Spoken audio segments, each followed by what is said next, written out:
How are you doing, K Kirkland, man? Welcome to London, bro. Yo, welcome to London. I'm real excited. I'm glad of the opportunity, and I'm just looking forward to one day doing an actual comedy show out there to show the world who all the great comedians out of the United States got their talent from the D.L. Hughley's, the Jamie Foxxes, the Martin Lawrences, everybody. That's what's up. Got it from K Kirkland. Yeah, that's what's up, man. So, let's get straight into it, man. Let's give them a bit of back history. I want to know how you started in this entertainment industry, man. Well, started in the industry, I met a young man at a concert one day. I was out just chilling. I was doing stand-up comedy, and I was really feeling myself, and that's how I got put on. I just walked up to every celebrity and pretty much said to them, yo, you got to put me on your show. And I ran into a little guy in Compton, California, and his name was Eazy-E, Eric Wright. And Eric and Ice Cube and Dr. Dre came and see me perform at this club called the Comedy Store in Hollywood on Sunset Boulevard, and the rest is history. I was there opening act. But what people don't know and what they didn't put in the movie, the Straight Outta Compton movie, is that when I was on tour with them, I got banned. They thought I was more crazy than the group, which was, I think, is just a phenomenal story. Wow, and you're like, it was real gangster around that time as well, From it was documented. Yeah, I'm just a man who spoke the truth and all that, and they just wasn't ready for it. Yeah. So how was growing up? In New Jersey. That's where you're from, right? Growing up in New Jersey. Right. Grew up in Jersey City, New Jersey. Yeah. Yes. What's like, from when you grew up to now? What's like the changes, and how was it, man? How was it growing up for you? Well, growing up for me, I was a real fortunate kid. I was a track star out of Snyder High School, New Jersey. I ran track. I ran with some of the greatest track stars in the world during that time: Ronaldo, Skeets Nehemiah, Carl Lewis. So when I was coming up in New Jersey, I was already surrounded by celebs in the track game because I was also a track star. Yeah. So that led me into going to Arizona State. From Arizona State, going to get my master's degree at Cal State Northridge in California to get my master's, but also trained for the Olympics back in 1984. Wow. So that's how. So Jersey City, what's it like now? Because when I was in the States recently, man, people describe it as like, from New York, it's kind of like maybe a go-to kind of getaway place to go, chill out. Let's go out to Jersey. Jersey City. Yeah, Jersey City is an exhort now. Compared to when I was growing up, they rebuilding. The place is beautiful and all that kind of. Every city still have their shooting, and all that kind of stuff. But I blame all that on the government. I blame all that on how kids are raised today. And all that good stuff. So there's so many elements to it. Yeah, who raised you? And that who raised you thing is really, it's so many levels to who raised you. And we'll talk about that later on within the show. Definitely. So, when did it start to register that you were a funny man that could talk reality life talk and make people laugh and, assess their own life at the same time while making them laugh? Right. Well, a couple things happened. I used to be a player, and sometimes I'm still a player. Depends on how I feel. And dating different women and seeing how these girls are beautiful, but didn't have their lives together. They didn't have money. All they had was beauty. They had kids, but nothing to bring to the table.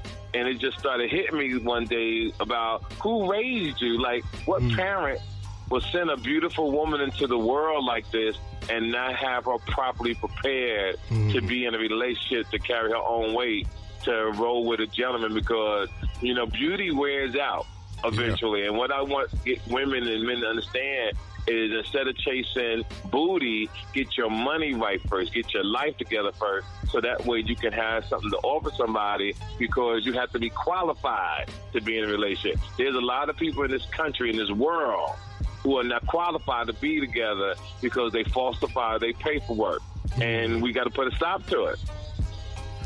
Wow. And, being a hustler, industry, and respected for it, what would you say to people like, that have gone down a low road and want to kind of get up and rise again, you know, on a positive note, and you know, really get on. Say that one more time, like. Being a former hustler, you know, on the streets and respected, you know, out there. What would you say to people who have gone down a low road and want to get up and rise again, you know, on a positive note this time round? Well, the thing about hustling, what a lot of people don't understand, people hustle to flex. And hustling is to get paid for stay low key, and you flex occasionally. And this is why people, their friends wind up robbing you. This is why your girlfriend sets you up to get paid. I mean, for them to get paid, you got to stay low key. You got to have a farmer's mentality, and pretty much not letting people know what you have. And if you do fall off, you got to know that the setback makes the comeback that much stronger. And you got to know how to move. You got to know how to play chess. I mean, you got to make certain moves to get ahead. Now, this doesn't apply to everybody. Everybody who has a setback, they're going to fail. Some of them are going to fail because they don't have the drive. They don't have the DNA from their mother or from their father's side to contribute to win. So if you take a loss, you just still got to find it somewhere deep down inside to grind to overcome whatever the obstacle, whether it's a case, whether it's a divorce, whether it's a child support case that got you upset. So many things. Find a way to win, and you can pull it off. I truly believe that. Wow. Great advice, man. And, you know, touring, you know, with the greats, NWA, Jay-Z, I want you from their Pacific times just to give me, like, maybe 2 moments where you had to cuss someone's ass on the tour, man, and finish someone in a cussing match, you know, a moment of laughter. Say that one more time.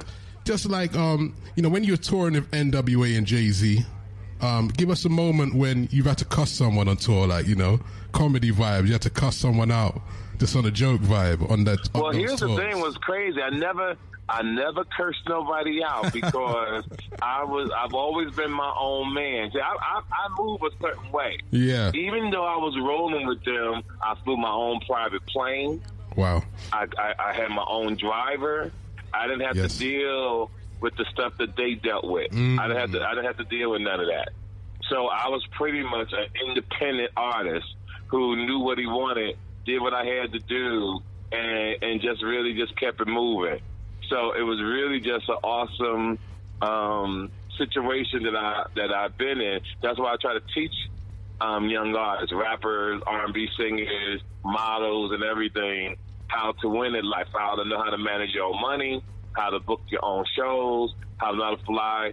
But you got to work hard first to obtain money, to have a backing or get a sponsor, get somebody to invest in you, anything that you could do to get money behind you, because that's what it takes to win. You know, you can have all these dreams all you want, but if there's no financial backing to help you, you're pretty much stuck. You got to have paper. You got to. And, you know, Who Raised You is the brand. You know, you've been doing big shows all over the U.S. for a long time. You know, so much jokes and laughter, shutting it down everywhere. How did you come up with the Who Raised You concept and, you know, really define the meaning of that to the London listeners right now? Well, that's the reason why I was telling you, when I was dating and I was dating beautiful women, I didn't understand their logic on a lot of things. Yeah. And I used to always say to myself, like, damn, who raised you?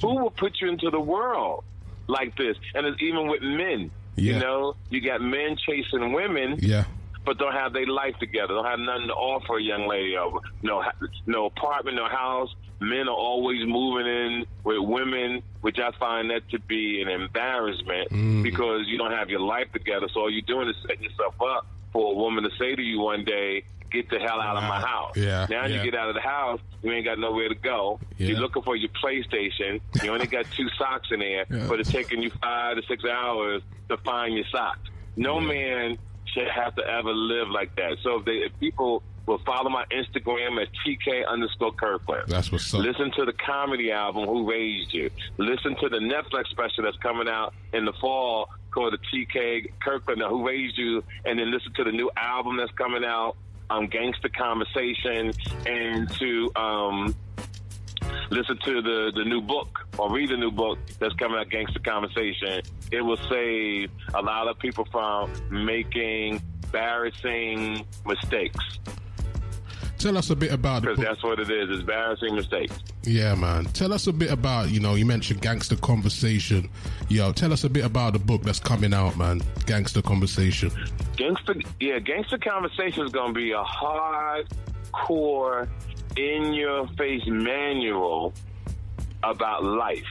I'm taking my experiences and taking on how I develop them into a go-to manual for life. From when I was a stick-up kid, when I robbed Suge Knight, when I robbed Puffy Combs, when I robbed Russell Simmons, when I robbed Charlie Murphy, all these things back in the day. This is back in the day, everybody. Yeah. Listen to the story. Yeah, and this is way back in the day. I don't say it now to say I'm a gangster or anything like that. I say it because it was truly bad mistakes. But I'm glad that I had the perseverance to never give up, to get my life together, to become my owner of my own label, to become my own to own my own publishing company, working on a deal with Oprah Winfrey as of right now. Wow, amazing. I'm coming out with movies, and I'm doing everything in segments. Like this year is going to be the year of the book and the album.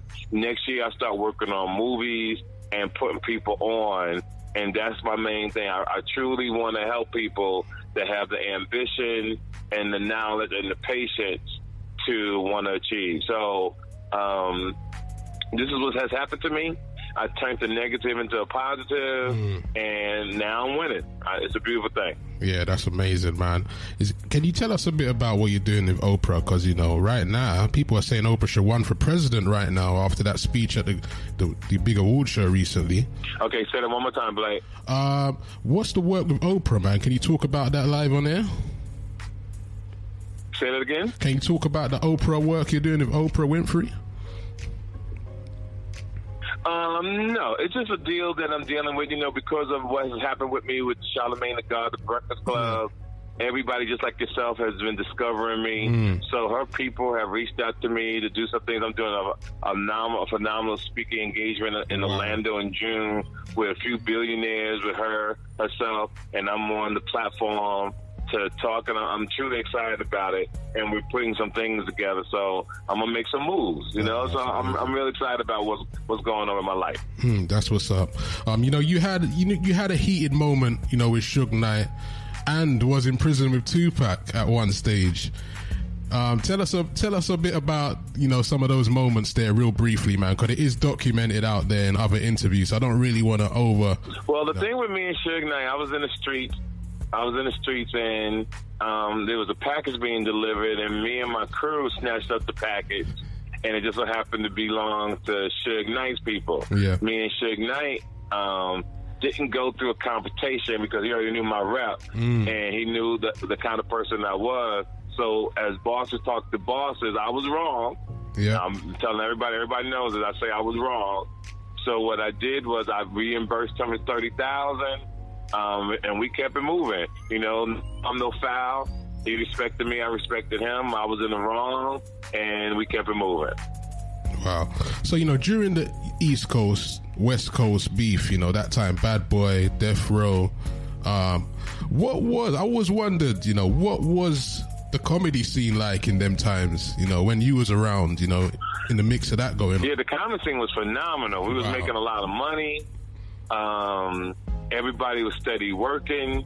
It was just a great look because really back then I wasn't really in the comedy club. I was touring with some of the major acts in the world. I was dealing with Madonna. I was on the Hard Knock Life tour with Jay-Z. I was on the Cash Money Millionaire tour with DMX, Eve, all those stuff. I was Nelly. Second to none. AMG, bitch better have my money. I was touring with everybody, yo. Like, it was just a great run for me. Wow, that is. And then I ran into Vin Diesel, and then Vin Diesel, I did Strays, and what people don't know, how I managed some of the coldest people in the world back then. I managed the actress Sandra Bullock. I started D.L. Hughley. I managed Mike Epps for years, and the list goes on and on. This is a world music show, so it's only right we touch on a bit of music. Just to intro the show, we played some big tracks from DMX, Jay-Z, Dr. Dre, Lil Wayne. I just want to know, who you feeling around the world at the moment, man? Give me a couple of artists that you like in their vibe. Global, can be from any country in the world. Now, Blake, say that one more time, fam. Yeah, is any worldwide artist that you're feeling at the moment musically, man, from around the world, man, global music? You know who I'm feeling? I'm feeling that new album from Future. Okay, that's yeah, oh man, the beat, the trap music in there, I play it every day. Wow. Future to me, and I really wasn't a big Future fan, and he had to grow on me because I saw him on tour with Drake, and he's not an arena artist. He's a club artist. You got to be up close to feel his music and feel the bass in his music that it'll drive you home. Now, the greatest artist of all time to me is that dude Drake. Drake. Okay. Yeah, Drake is something special, my man. Anytime you can drop a different album, different material, or like the way he did is I've never seen that before. He's an amazing artist. He's definitely someone that I think in the culture, in this generation, man, he's really going to be timeless, man. He's someone that's going to stay about for a long time. Absolutely. Yeah, he's definitely fully. Yeah, absolutely. He did his thing. And, talking about music, you've got the new music coming out. You got a new single you was telling me about, man. Let the world know about this. Are you singing, rapping? What's the vibe? I got. Well, it's not singing. It's also considered Gangsta Conversation. That's where I got it from. Yeah. That's why the album's called Gangsta Conversation. I will be doing myself harm to tell people about it as of right now. Yeah. But it's Gangsta Conversation. It drops October 26th. The first single drops in the beginning of, the last week of September. Okay, great. It's being distributed through Priority Records. The deal is already set. And I'm truly, truly excited about it. It's not a rap album. It's not an R&B. It's really a comedy album. It's not buffoonish. It's not silly. It's really on another level. And just like there's a thing called gangster rap, I created this thing called Gangsta Conversation. Wow. And that's what it's called, Gangsta Conversation. Gangsta Conversation. So people, make sure that you look out for that, man. Gangsta Conversation, the book, the album, it's all going off with K Kirkland live on Music Worldwide, post88.co.uk. Shouts to all the text line crew. Keep them messages coming. And you're going to debut the album for me. As a matter of fact, I'm coming to London in October where we're going to do the same thing, and we're going to debut Gangsta Conversation in your studio live on and Post really set it off for the nation. Definitely, 100%. Yeah, matter of fact, I'm gonna have you drop it first before the world gets it. Jeez, I've got to ring one off for that, man. Yes, we can't wait, bro. Yeah, we're gonna let you drop it first before the world gets it. I'm excited. That's what's up, man. Worldwide, this is how we do it. TK, you've got the amazing podcast right now. I think I've probably checked out maybe 40 episodes. Or I've probably heard every one. It's changing lives right now. I really believe that. You're giving really honest advice. It's executively produced by Charlemagne the God. Tell us a bit about the TK Kirkland Show and the podcast on Loudspeakers Network at the moment. The podcast was an interesting story, how I got it. 3 years ago, my son asked me to do the Breakfast Club, and I didn't really want to do the Breakfast Club due to the fact that I knew Charlemagne since he was pretty much a kid. Wound up going on the show, and the ratings were so high on there that they asked me back. Then when I came back again, I was offered a podcast, and I turned it down. I didn't I'm good. And I kept telling my friends and family, hey, they want me to do an iPod. I didn't even know. I was saying iPod. So I wound up doing a few things, and then what happened, I did Taxstone podcast. Yeah, Taxstone. Taxstone podcast changed my life because it was a guy who really respected me, and we were sitting down talking. What I did wrong was I didn't follow podcasts. I didn't see the problems that Tax was having in the community and the things that led up to, because he really respected me. And if I would have paid attention and did this, I think that his situation would have never happened, because he really respected me and he really thought highly of what I said. So after that, the podcast debuted last year at number 87. And I said, okay, I'm going to do this. Okay, 87, I'm going to work hard. And my goal is to be number 1 in this podcast. The second week, I went number 2 in the world in the podcast arena. That's amazing. So I was truly excited about that. So every week, I have people DM me on my Instagram at the TK_Kirkland, and my Instagram. I review what they want to talk about. I give them a phone call, and I give them the most honest advice a triple OG can give a person. Yes. It might hurt your feelings, but after listening to me, you know how to play the hand that was dealt to you. Yeah, real talk. And there's a couple of topics you talk about which I want to mention and get them across right now on air. So you mentioned, having 25,000 in the bank if you're gonna wifey a girl, 10,000 in the bank if you're gonna date a girl, and at least 75,000 for marriage. Well, yeah, so you should have money. I know I use the number 25, but it's just really giving people. A lot of people are not going to be able to get 25,000. So I have to adjust that. But my thing is, a woman shouldn't even be in bed sexing each other, knowing that their finances is not right, knowing that there's a possibility you can have a child, knowing that it takes thousands to take care of a child, to put a person on. Then you got to think of the flip side. If it doesn't work out, the woman leaves the guy or the guy leaves the girl. Now she's looking for support because most men don't take care of their women. So I'm trying to get men to understand their power. Stop chasing ass, AZZ, because I know we can't curse on the radio. Yeah. So stop chasing ass, AZZ. Get your money right first. Date a woman for a minute, because it's possible you may not like her in 30 days. It's possible you find out things in a conversation with a woman that you say to yourself, wow, I'm not even interested in this girl, and vice versa. What happens with men and women is that they look at each other and there's lust straight from the beginning. So because they're trying to sex each other, they're not looking at issues. They're not looking at, does this person have a place to live? They're not looking at, does this person have a job? They're not looking at, can this person take care of a child if we have a baby? Can the person take me out of state? Can I go on trips with this person? Or do I just want to live a life of convenience, meaning stuck in the hood for the rest of my life? He might be going to jail, so I'm going to the jailhouse every 2 weeks to put my titty to the window or my chest, or put a hand and bring his children to the jail.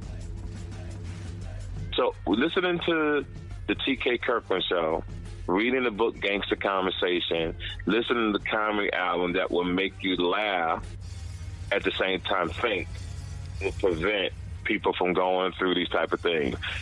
And this is really for parents to hear and older people to hear, so they could take this mythology that I have, this way of thinking that I have, to give it to someone else, because we could spread this like a religion to better people's lives in the future. And that's what it's about. That's what's up. And you talk about the importance, of having snacks around the house at all times, Tell people about that. I know you gotta have your snacks if you're home alone. You gotta have it in the bedroom. You may get a bit nippy. Tell us about that.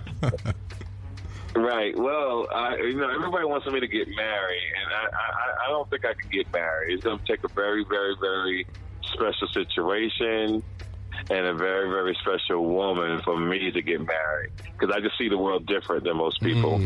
So people always say, TK, I don't want you to die alone. Someone, you fall in the house and you don't have nobody there. I say, well, I got snacks in Ziploc bags, like by the refrigerator, by the door, by the bathroom, by my bedroom, in the garage. If I ever fall out, I can crawl there and eat the snacks until somebody come and saves me.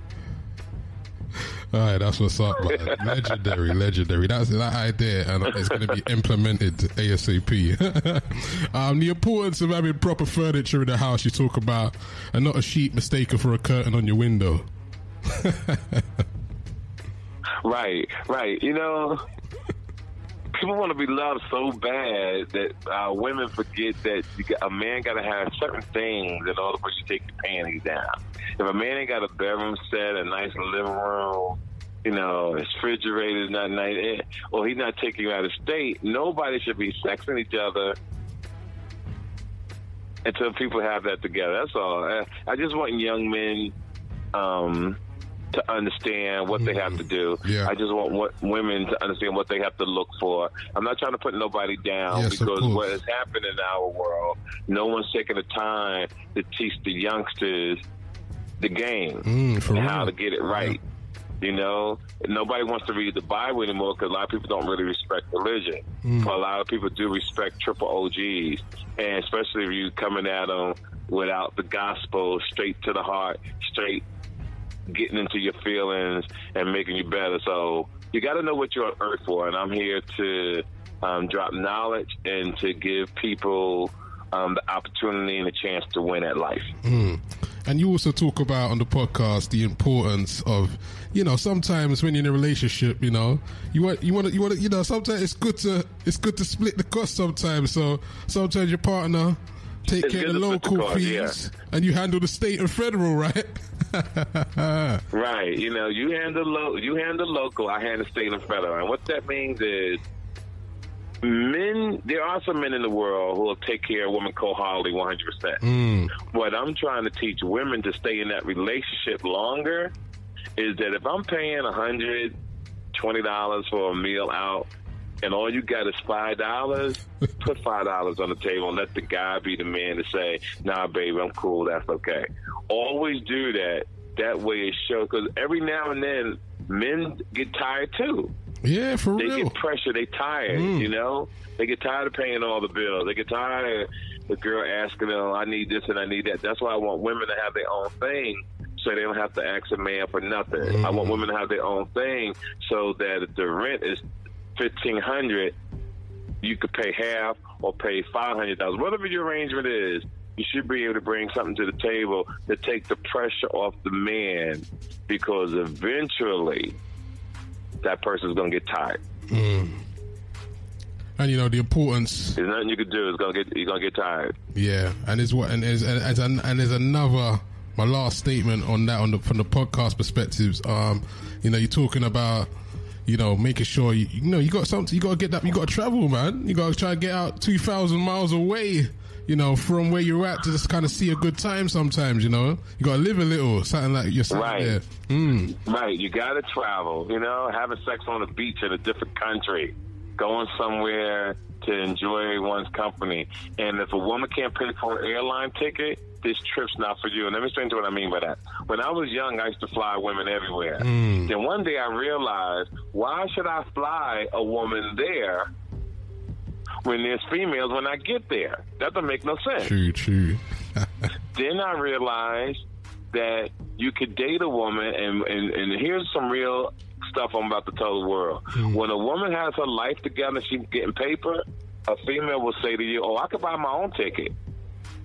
And I started realizing that I was dating the wrong women. So when I started dating the right women that could pay for their own tickets, when I did meet women and I invited them somewhere and they said, well, my money's not right, well, I'll tell them, well, this trip's not for you. I'll see you when I get back. As a matter of fact, I'll FaceTime you and do a live thing, and you can witness yourself being there. So next year, when we go on this trip again, you'll have your money right, and you can hopefully you'll be here with me. That's great advice right there, man. I'm just getting into the last couple of questions, man. You know, right now, you know, there's a lot going on. There's young comedians out there from the UK that are doing their thing also. Give some advice for comedians that want to be global, bro. Like, what one tip would you give to them? Man, stay original. Work hard. Try to come to the States as much as you can. Hit L.A. one time, hit New York a couple times. You got to get out of the state. You got to come to America and make your connections, work hard, make sure that you're funny, make sure that everybody's your friend, because there's so much hating in the world. People want to take sides and have a team.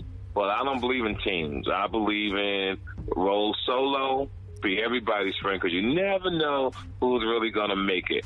And people don't really put people on anymore, you know, so you really got to go Republican. And what I mean by that is create your own lane, create things for you. And if you can do that, you really have a great opportunity to win in this world. And don't live in a fairy tale. And what I mean by that is, if you know you're not good, people booing you, you're not getting laughter. And I'm not talking about your first year. Your first year, you should work hard. But after 4 years, if you got the same results, then you really got to go get a trade or go into ITT or learn some tech stuff to feed your family and better your life. Don't be a fool and try to do something that you're horrible at for 20 years, no matter if you like it or not. Be wise enough to know, I got to give this up and go another route. That's all. Yeah, that's what's up, man. That's what's up. And, you know, I want to know, this is one of the last questions I'm going to ask you right now, man. What qualifies, you know, you, this is because this podcast, you created it. You know, you talk about wanting to, you know, shed light on the brothers doing wrong to ladies, you know what I mean? Just to get, so they can check their perspective on things. So I want you to speak to the nation, the world, and what qualifies you as a well-rounded man in 2018 going forward for the new year, man? Oh, that's a good question, yo. What qualifies TK Kirkland? What qualifies me is that my whole life I've understood women. And what I mean by that is, I know that women need to be respected. I know women need to be nurtured mentally. I know women need to be catered financially. I know sexually that you have to be a porn star in bed, but a king throughout the world within your home. Then you have to be a strong man to lead. What I mean by a strong man to lead, you have to know how to talk to a woman properly. You can't tell a woman what to do because she's not a child. So you can only suggest things to a grown woman, and she will listen to you a lot better.